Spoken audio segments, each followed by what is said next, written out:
Today is the 7th of January, 2018, a project with the Armed Forces Heritage Museum and with the Boy Scouts. This is Eagle Scout project, Peter Higley, and he is interviewing World War II veteran Archie Fagan. Thank you very much. All right, so let's begin by talking a little bit about your family. So where and when were you born? I was born in Philadelphia, February the 8th, 1927. What about your parents? They were Jewish immigrants that migrated to this country in 1898 as children to escape the tyranny of Tsarist Russia, and they ran a small retail store in Philadelphia. And what about your siblings? I am one of 8 siblings. I was number 6. And what was it like growing up during the Depression? Well, that was very painful. Prohibition was still in force. People were in bread lines. You had 25% unemployment, and the government was trying to set up programs to feed the poor and the homeless. My mother and father couldn't take care of me because number 7 child, and so they farmed me out to my mother's parents, who raised me during that time, during the Depression. And what sort of role did religion play in your... Well, I was brought up with a Jewish education, not formal, but a home for which we were taught dietary laws, good deeds, and also charity, yes. And did you have a job growing up? I delivered orders for my mother's and father's grocery store. I had a little wagon. I remember delivering orders to the speakeasies then, which was, Prohibition was still in force in 1932. I worked as a teenager in the drugstore for 25 cents an hour. Yes, I was always had a job and work. And do you remember any sort of discussion around the house or around the dinner table regarding the situation in Europe? My father was an avid reader. He read the Jewish papers, the Forward at that time, and they did recount much of the anti-Semitism that was going on under Hitler's regime after he took over in 1932 as he became chancellor. There were reports of coming through, but it was not emphasized by the American press or media. We had to learn it through the newspapers, the Jewish newspapers. And do you remember the attack on Pearl Harbor?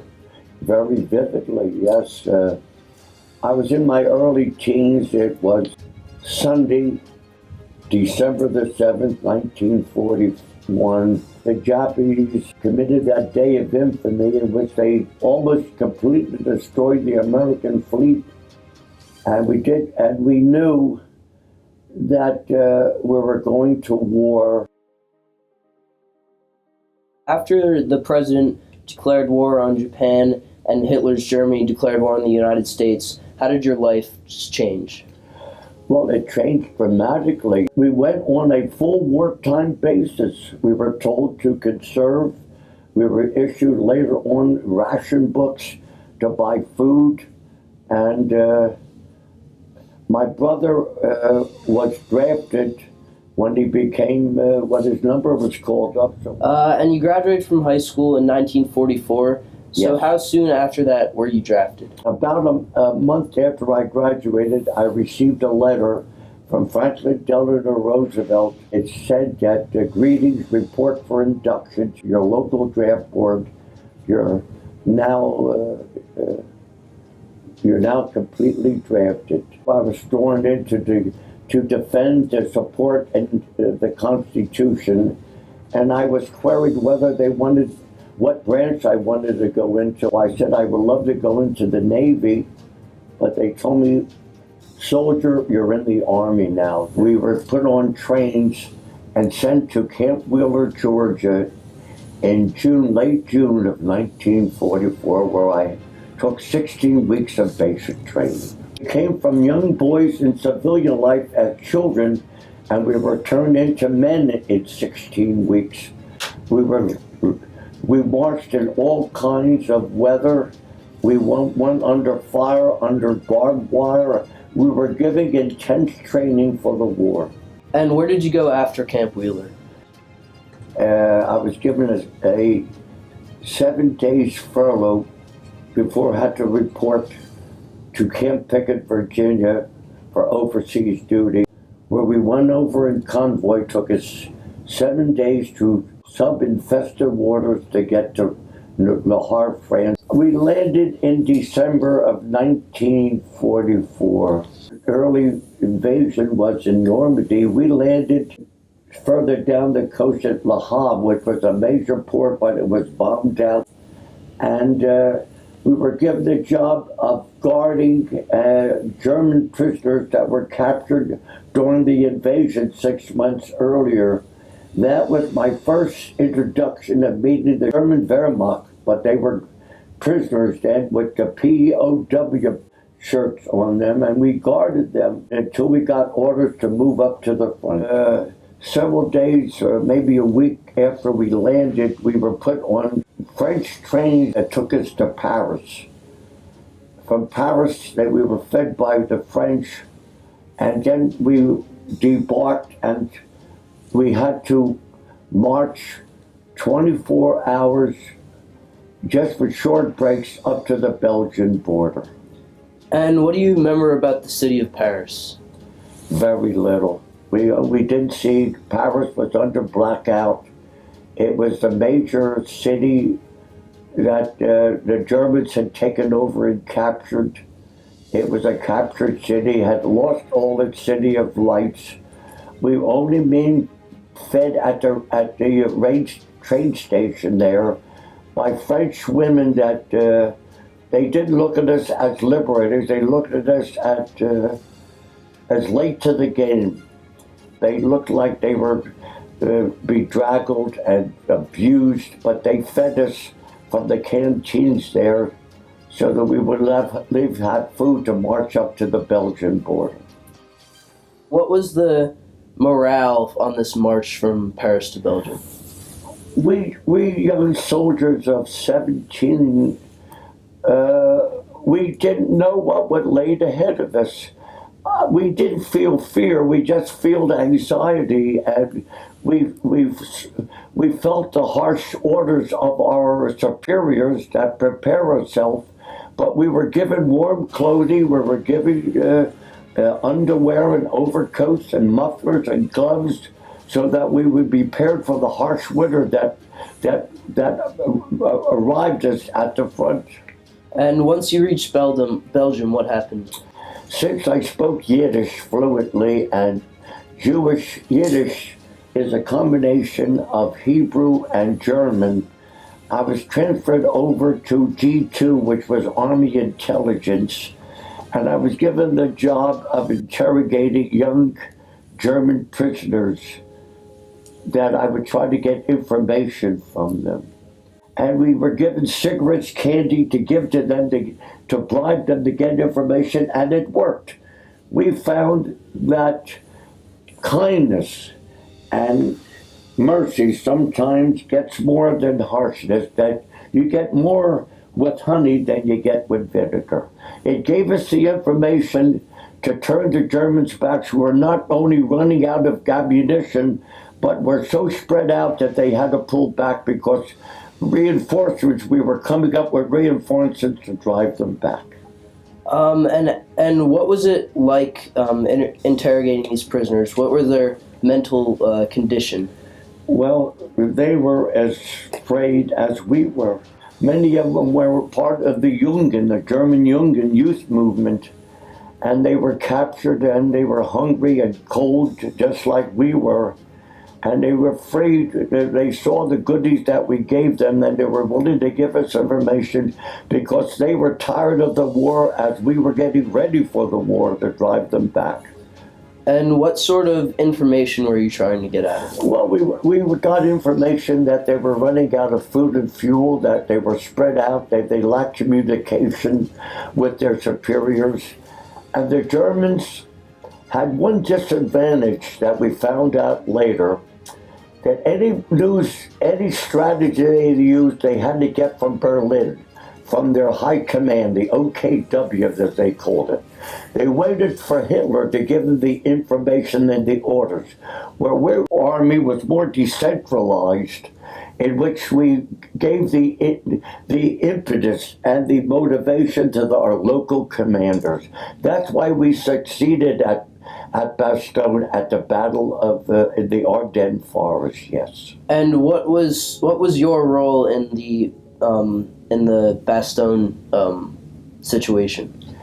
Well, I first was a interrogator, but once we started to push them back, and the 4th Armored Division, which I was assigned to, the 66th Tank Battalion, was the first to enter Bastogne and relieve the siege there of the 101st Airborne that was in terribly bad shape. I remember them. They had suffered from trench foot, from sickness, from lack of food, and they were glad to see us, but they did give us the welcome that we deserved, relieving them and saving them.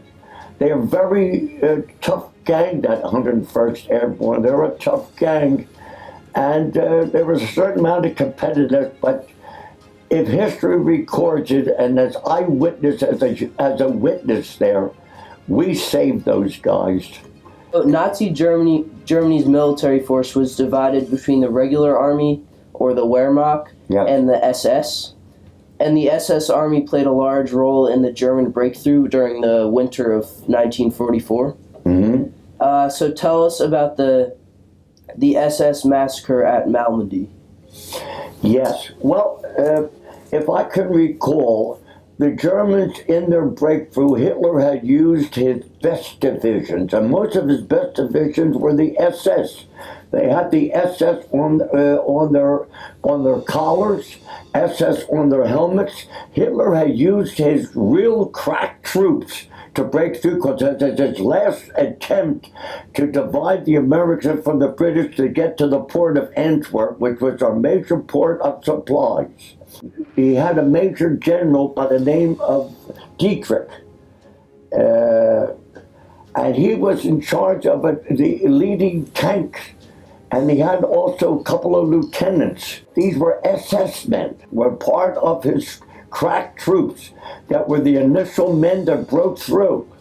He also had used German soldiers who spoke fluent English to deceive the Americans there, to turn some of the signs around, and to kill some of our troops.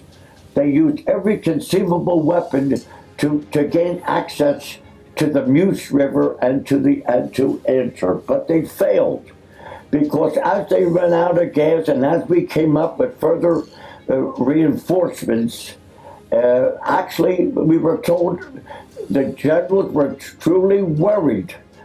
Patton was forced to send us up overnight without any rest up to the front to push the SS back. The SS are the cruelest of the German troops. We learned in the war that as the Wehrmacht went forward, in later wars in Russia and in France, they were followed by the SS killing squads, the Earthbox killers. And they would kill all the partisans and the Jews that they found as they followed the Wehrmacht. But in the Battle of the Bulge, the SS was up front to make the determining breakthrough, which they failed because of the resilience and the courage and the fighting spirit of the American fighting man. And what happened to U.S. prisoners taken by the SS? The Germans who initially broke through captured a number of American prisoners, maybe 5,000 to 10,000, yes, and had to surrender because they were surrounded. But they put up a fight, many were killed, and so they were captured and hounded and taken over to Malmedy, which was near Bastogne and Saint-Vith in the Ardennes. And ladies and gentlemen, there's where a tragedy and a horror and the articles of war were not observed. The Germans turned their machine guns on our captured Americans and slaughtered them. Yes. So when the news trickled down to us who are still fighting in the field, we were told, gentlemen, if you're Jewish, because our dog tag said H on there, throw them away if captured. We were given orders to take no prisoners. That's what the result of Malmedy. It is to be remembered this day that our men who had to give up were slaughtered because they couldn't defend themselves. After Roosevelt died, our president, our revered president, he died of a stroke in April the 12th, as I remember, in 1945. Harry Truman, the vice president, ascended to the presidency, and he conferred with Churchill, who was the British prime minister, and Joseph Stalin, who was the Russian counterpart there, that the Russians needed revenge. And the deal was made at Yalta, where they met on the Black Sea, that we Americans were not to go into Berlin, we were to leave it to the Russians, because, ladies and gentlemen, in the truth, the facts show that the Russians, of the Allies and the participants in the war, lost the most people, both military and civilian, of around 50 million, yes. So they needed to get into Berlin to show Hitler what the Russians were going to do. And so we were ordered to go southeast. Do you recall crossing the Rhine and entering Germany? We had to march up. We found out that the Germans made a terrible mistake by not blowing up the bridge at Remagen over the Rhine River, which was Bastogne, the Ardennes was near, and that's where we crossed the Rhine River at Remagen. We were proceeding. The Germans were falling back. And what was the significance of crossing the Remagen? That was a morale booster. In fact, the news got back that George Patton, who was head of the 4th Armored Division, he wanted to show his victory and his ego, that he urinated into the Rhine River as we crossed it at Remagen. And describe what the German countryside and the towns looked like. If you go to Germany today, you will never visualize the destruction that we saw 73 years ago. Our bombers and the British Lancasters, they pulverized Germany to smithereens. And at this point, were the Germans still putting up a fight in the war? Yes. The Germans were defending their motherland. Don't forget, the Germans were falling back, but they did have the Siegfried Line. They did have the Rhine River that they used as defense barriers.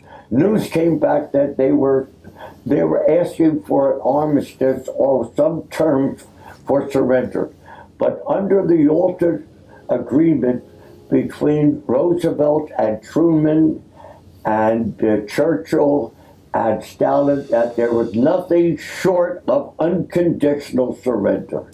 And when the Germans realized that mass divisions were surrendering as we were going further east into German heartland, they surrendered. Admiral Donitz, who was then commander of the German army because the other generals had fled, he asked for peace.